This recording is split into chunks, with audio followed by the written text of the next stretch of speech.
Hello everyone, my name is What If Dragon and I'd like to welcome you all back to What If Goku Knew His Origins Part 2. So in this part, we get ready to kick off the events of Goku's training as well as the 21st World's Martial Arts Tournament and beyond. So without further ado, let's begin. We open up to see Goku, Krillin, and Roshi training out in the field, each with a heavy turtle shell on their backs. It's been well over 3 months since Goku made his way back to Roshi to begin his training, as well as meeting Krillin and Launch for the first time. Roshi, upon discovering how powerful Goku actually was, knew he'd have to increase his and everyone else's training just to keep up. Now, unlike in canon, due to Goku's increased power level, his turtle shell will be an astonishing 300 pounds. And Krillin, while weaker, is much more motivated due to Goku's presence, demanded a heavier shell, so instead of 100 pounds, Roshi would double it to 200, with his own being around 250 due to him not wanting to be overshadowed by his students. They continued their training until late in the night when it all came to a stop when Goku mistakenly looks up at the full moon, instantly stopping in his tracks as his heart begins to race. The group stops training as they turn around and hear Goku releasing feral growls and see that he begins to bulk up significantly.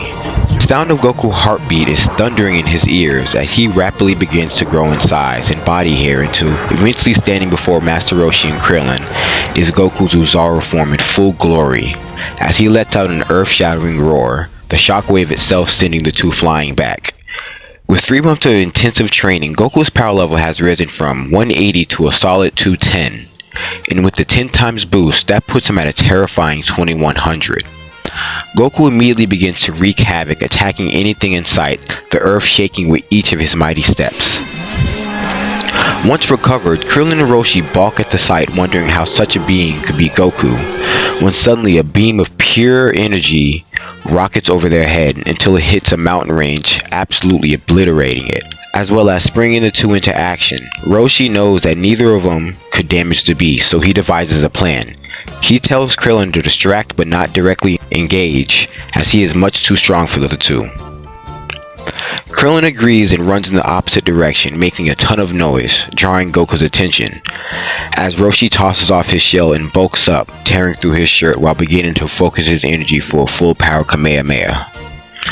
Krillin shouts for help just as Goku attempts to stomp on him, and in the same moment, Roshi releases Kamehameha, not at Goku, but at the moon, turning it to dust. Goku begins to rapidly shrink down until he's lying next to Krillin, naked and unconscious.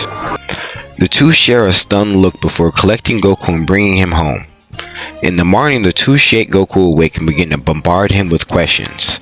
Once fully awake, Goku asks them to describe the creature, and once they do, his heart drops, and tears begin to leak from his eyes before saying that he was the one who killed Grandpa Gohan. Initially, Krillin and Roshi are confused until Goku begins to explain his backstory, eventually ending by telling the two that he has bigger reasons for growing stronger than just a tournament. Krillin hops to his feet, stating that he'd be by Goku's side through thick and thin, with Roshi nodding his head in agreement as they all prepare for the day ahead. And with that, time passes like a breeze, with each of them growing in leaps and bounds, ending with increased power level for them each being. Goku, still being the strongest, has a power level of 260, with Roshi being a close second with a power level of 220 instead of his usual 100, and Krillin with the power level of 200 instead of his usual 64. So overall, the group is much stronger and more than prepared for the tournament ahead of them. Eventually the day comes and Roshi equips Krillin and Goku with the Turtle Hermit Gi, and they all head out to the tournament grounds. Once making it, they sign up and wait for their turns, with Roshi sneaking away to put on his Jackie Chun disguise. Time eventually comes for each of them to fight, and they all blow through the preliminary rounds until reaching the main bracket. Upon reaching the main bracket, Krillin and Goku square off with each other and get ready to fight. The announcer asks if the two are ready, and they nod their heads in agreement. And upon doing so, the fight begins with Krillin attempting to blindside Goku with a sweeping kick, with Goku swiftly backflipping out of the way. Mid-flip, Goku extends his legs, turning his flip into a powerful drop kick, pushing Krillin back, before landing and darting towards the still flying Krillin and grabbing him by the foot and spinning around before throwing him back near the center of the ring. Krillin finally recovers himself in time to duck Goku's incoming strike and drives his fist into his gut, causing him to stumble back, allowing Krillin to sweep his feet, sending him to the ground before jumping up and attempting to stomp on his chest. Goku, thinking fast, rolls out of the way before quickly engaging Krillin in a contest of strength, each pushing against each other, cracking the ground around their feet. Once in the end the fight quickly, Goku pushes Krillin back and decides to raise his power level, quickly overshooting Krillin's before quickly blitzing him, and within a blink of an eye Krillin is knocked out, allowing Goku to access the finals. Time comes and Jackie and Goku are standing across from one another as the announcer begins the fight. This time, taking the offensive, Goku blitzes towards Jackie Chun, attempting to land a punch across his face. Jackie, expecting this, narrowly evades and thinks to himself that he cannot let Goku land a clean hit or he's done for. The fight continues and they clash, going punch for punch and kick for kick, with Goku slowly ramping up his speed and strength over time, until he finally catches Jackie with a swift kick to the gut, knocking the wind out of him as well as sending him flying to the edge of the ring.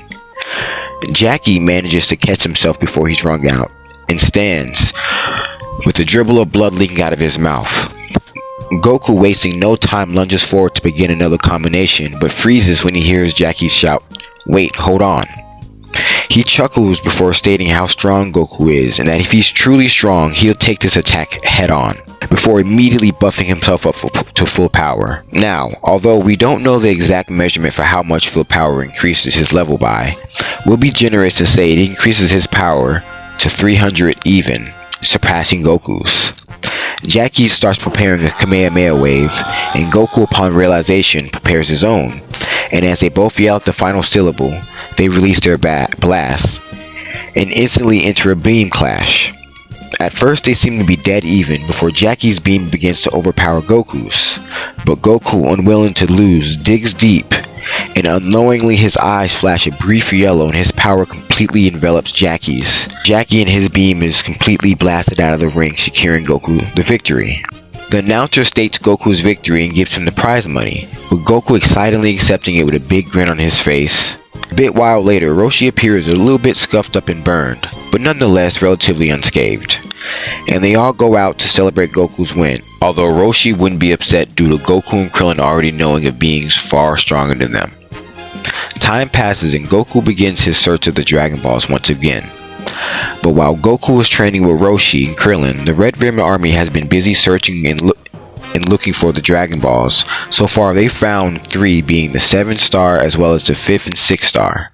Eventually Goku comes across Colonel Silver. Within a brief struggle, effortlessly defeats him in battle and winds up in Jungle Village.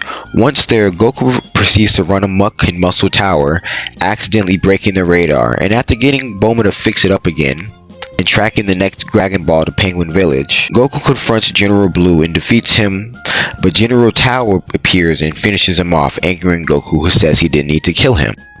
Tao states that it is good that he could find Goku here of all places, as it prevents him from having to go out and look for him himself. He introduces himself and states that there has been a pesky little insect running around tearing through their forces, and for that he must kill Goku. Hearing this, Goku quickly gets into his fighting stance and says to bring it on. Tao complies, but in less than a second rushes towards Goku to begin the fight. And that concludes the second part of What If Goku Knew His Origins. I hope I fleshed out the fight scenes a bit more, as well as adding the part about Goku transforming, which I hope y'all enjoyed. If there's anything you'd like me to consider for the plot, feel free to comment down below, and don't forget to like and subscribe. And I'll see you all later. Have a good one.